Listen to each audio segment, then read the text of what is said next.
Hi friends, ఈరోజు మనం meal maker pulao తయారు చేసుకున్నాం. దానికి ముందుగా ఏం చేయాలంటే మీల్ మేకర్ని హాట్ వాటర్లో ఒక 10 minutes సోక్ చేసి ఉంచాలి. సో నెక్స్ట్ ప్రాసెస్ చూద్దాం.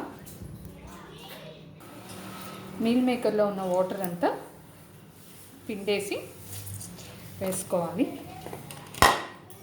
మొత్తం అసలు వాటర్ ఉండకుండా పిండి వేసుకోవాలి. ఇలా మొత్తం అన్నీ వేసుకుందాం. దీనిలో ఇప్పుడు కొంచెం సాల్ట్, కొంచెం కారం,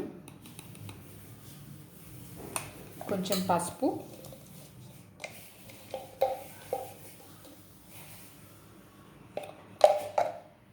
అండ్ కొంచెం మొత్తం ఫస్ట్ ఇవన్నీ బాగా డ్రైగా కలిపేసి కొంచెం పెరుగు కూడా యాడ్ చేద్దాం. ఇప్పుడు ఒక 2 tablespoons ఆఫ్ పెరుగు అంతా బాగా కలపాలి. ఫైనల్గా కొంచెం నిమ్మరసం, 1 స్పూన్ అయితే సరిపోతుంది. అది కూడా వేసి కలిపి ఒక 20 minutes మ్యాగ్నేట్ చేసి ఉంచాలి. 2 tablespoons ఆఫ్ ఆయిల్, కొంచెం బిర్యానీ ఆకు, కొంచెం సోంపు, బిర్యానీ మసాలా, కొంచెం అరోమా బయటకు వచ్చే వరకు ఫ్రై చేయాలి. చేసిన తర్వాత అల్లం వెల్లుల్లి, తర్వాత క్యారెట్, ఆనియన్ అండ్ మిర్చి, 3-4 మిర్చి, ఒక small onion and small 2 carrots pieces కింద కట్ చేసి వేసుకోవాలి. తర్వాత పుదీనా, కొత్తిమీర అవి కూడా వేసి మనకి కొంచెం అరోమా అంతా బయటకు వచ్చే వరకు ఒక 2 minutes ఫ్రై చేసుకుంటే సరిపోతుంది. 1 స్పూన్ ధనియాల పొడి. అన్నీ కొంచెం ఫ్రై అయిన తర్వాత మనము ఆల్రెడీ సోక్ చేసి పెట్టుకున్న మీల్ మేకర్ వేసుకోవాలి. అంతా వేసుకుని కలపాలి. ఇందాక మీల్ మేకర్లో కొంచెం సాల్ట్ వేసాం, ఇప్పుడు రైస్కి సరిపడా సాల్ట్ కూడా యాడ్ చేస్తున్నా.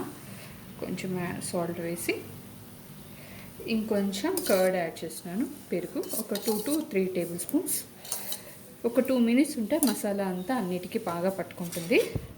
సో ఒక 2 minutes అలా ఫ్రై చేయండి. కొంచెం కారం వేస్తున్నా. యాక్చువల్లీ మిర్చీలు ఎక్కువ వేసుకుంటే కారం వద్దు. మిర్చీలు అంటే గ్రీన్ మిర్చి అండ్ కారం ఈక్వల్గా వేసుకోవాలనుకుంటే వేసుకోవచ్చు, లేదంటే ఏదో ఒకటి వాడచ్చు. సో నేను మిర్చి ఇక్కడ 3 తీసుకున్నాను, కొంచెం కారం యూస్ చేశాను. మనం ఒక 2 minutes ఉంటే చాలా మంచి స్మెల్ వస్తుందండి. అరోమా బయటకు వస్తుంది. ఒక 2 minutes తర్వాత కొంచెం ఫ్రై అయిన తర్వాత వాటర్ పోసుకోవాలి. 2 cups ఆఫ్ రైస్ అయితే 4 cups ఆఫ్ వాటర్. అది బాయిల్ అయ్యే వరకు ఉందా కొంచెంసేపు.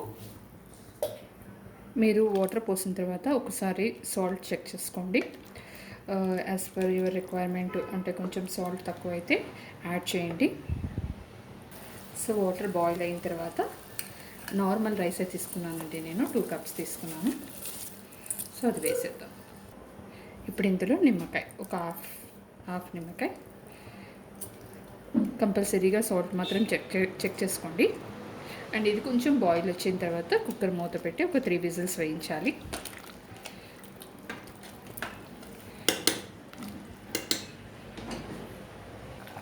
సో ఇది ఒకసారి ఫైనల్గా కలిపేసి మనం మూత పెట్టేద్దాం. మూత పెట్టి కంపల్సరీగా ఒక 3 whistles అండి. 3 whistles తర్వాత కొంచెం చల్లారిన తర్వాత మూత తీయాలండి. సో మనం రెడీ అయిపోయింది. దీన్ని డిష్ అవుట్ చేసుకుందాం. సో ఫైనలీ మనం ప్లేటింగ్ చేసుకున్నాం. మన మీల్ మేకర్ పులావ్ రెడీ అయిపోయిందండి. చాలా టేస్టీగా ఉంటుంది. అది మీరు ఆనియన్ టమాటో రైతాతో అయితే సూపర్ కాంబినేషన్ అని చెప్పొచ్చు. సో మీకు ఎలా ఇష్టపడితే అలా తినండి, అంటే ఎనీ కర్రీ కాంబినేషన్ మీ ఇష్టం. But you must try. చాలా easy recipe and tasty recipe కూడా. సో మీల్ మేకర్ చాలా టేస్టీగా ఉంటుంది. Please give a try.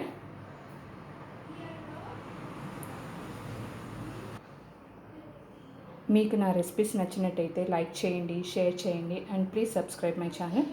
Thank you.